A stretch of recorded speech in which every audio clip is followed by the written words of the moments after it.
Xin chào tất cả các bạn. Hôm nay mình làm món dưa món. Nguyên liệu là của Phú Yên.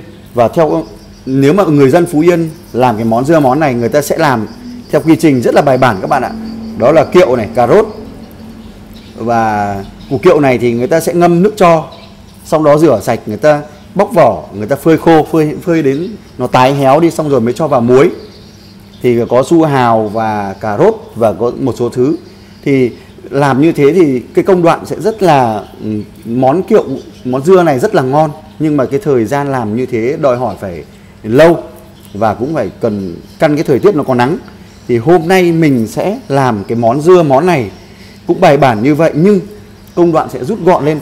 Và các bạn nào có ít thời gian ấy thì có thể làm theo cách của mình được, và đảm bảo cái hương vị ngon cũng không kém gì so với món dưa món truyền thống của Phú Yên các bạn nhé.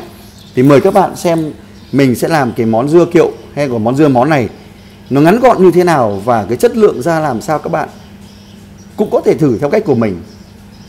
Mình thấy là hương vị nó cũng không khác gì so với cái món dưa món truyền thống của Phú Yên đâu các bạn nhé. Mời các bạn cùng mình làm món dưa món của Phú Yên.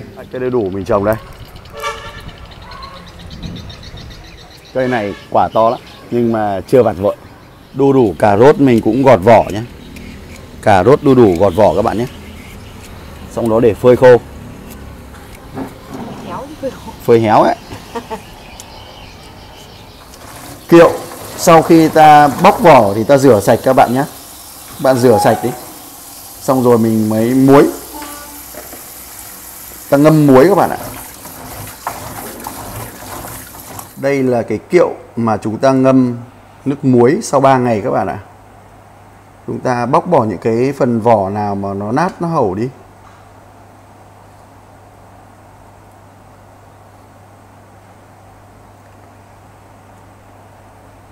Và một việc nữa không thể thiếu đó là chúng ta đun cái hỗn hợp nước đường.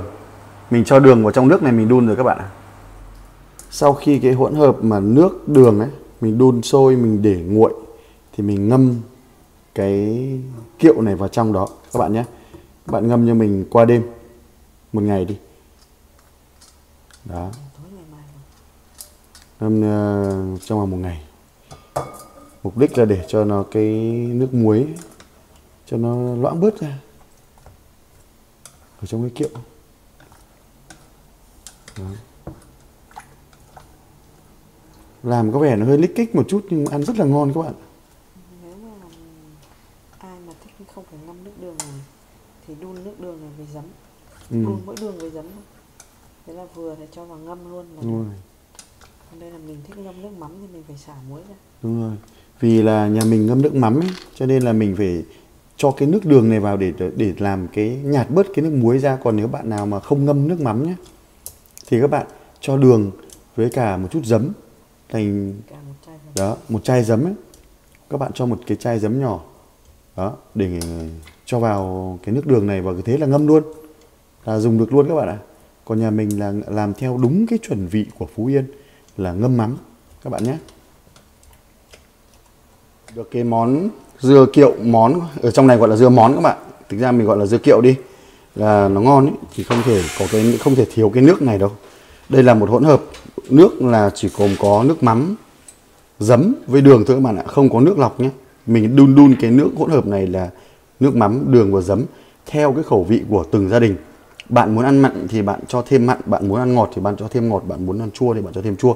Và cái khẩu vị này là không có nước lọc, không có chế nước bạn nhé, chỉ gồm có nước mắm này, đường và giấm thôi các bạn ạ. Bạn đun lên xong rồi để nguội.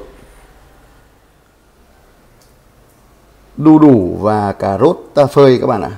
Xong rồi ta phải rửa qua cái nước ấm nhé các bạn, cho nó sạch sẽ nhé. Kiệu ngâm nước đường này, vớt cho vào lọ. Nước mắm đun keo này. Đó. Rồi bắt đầu cho vào. Các bạn đang xem mình review cách làm món dưa món của Phú Yên các bạn nhé. Nguyên liệu gồm có kiệu, đu đủ cà rốt, nước mắm, giấm, đường, ớt, tỏi các bạn ạ.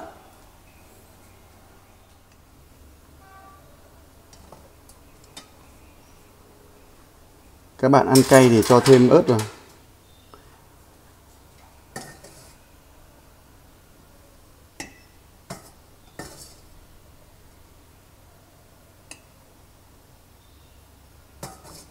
Người Phú Yên gọi là món dưa món.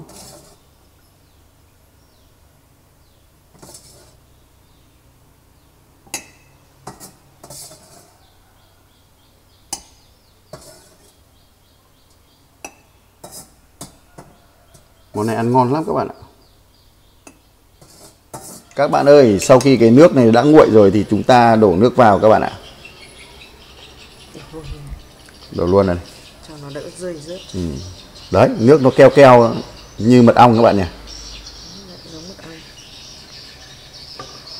Món dưa món đấy, dưa món truyền thống của Phú Yên đấy các bạn ạ. Nguyên liệu gồm tất cả các loại củ quả có thể làm được. Su hào, rồi củ rau, củ cải đấy. Giống như mật ong thật.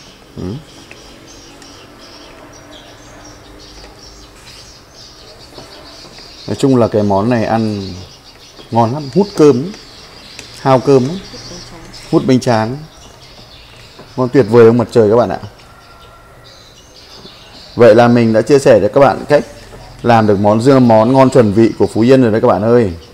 Có một số cái sự biến tấu theo cách của mình nó làm nhanh nhất, nghĩa là không phải ngâm bằng nước tro mà vẫn đảm bảo ngon giòn. Còn chua cay mặn ngọt thì các bạn nêm nếm cho nó vừa khẩu vị của từng người các bạn nhé. Xin chúc tất cả các bạn có một bữa ăn ngon bên gia đình, có thể làm được những món dưa tuyệt vời này, món dưa món chuẩn vị Phú Yên này ở khắp mọi miền Tổ quốc các bạn nhé. Rất là mong được một ủng hộ, một subscribe, chia sẻ, đăng ký kênh của các bạn. Xin chúc tất cả các bạn sức khỏe. Xin chào và hẹn gặp lại. Cái lọ này nó hơi to hơn so với cái số lượng mình mua. Vừa nãy mua một cái nó vừa nhưng mà tráng nước nóng nó vỡ luôn. Đây, cái món kiệu, món dưa món này. Sau 3 ngày các bạn ạ. Mình ăn thử cái xem nó như nào. Giòn, cái dưa này giòn. Kiệu này, thơm ngon giòn nào. Giòn ngon quá. Các bạn nghe thấy rộp rộp không? Món dưa món đấy, dưa món Phú Yên đấy các bạn ạ.